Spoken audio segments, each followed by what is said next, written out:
আজকে রান্না করব সবজি ও মাছ দিয়ে কুটি ভাজি। চলুন দেখে নেওয়া যাক। কড়াইতে সর্ষের তেল গরম করে আগে থেকে হলুদ, লবণ, মরিচের গুঁড়া ও চালের গুঁড়া দিয়ে মাখিয়ে রাখা মাছগুলো দিয়ে ভেজে নিব। চালের গুঁড়া দিয়ে মাখিয়ে রাখার কারণে মাছগুলো ভেঙে যাবে না।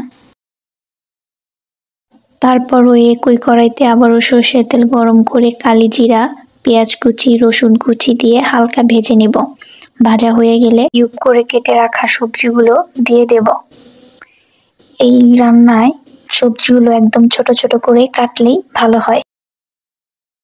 তারপর স্বাদ মতো লবণ ও হলুদের গুঁড়া দিয়ে হালকা নাড়াচাড়া করে ঢাকা দিয়ে বেশ খানিকক্ষণ অল্প আঁচে রান্না করে নিব।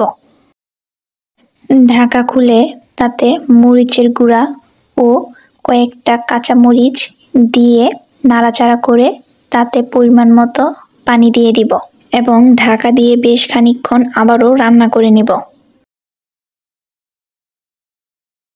ঢাকা খুলে তাতে ভেজে রাখা মাছগুলো দিয়ে সবকিছু খুব ভালোভাবে মিশিয়ে নেব।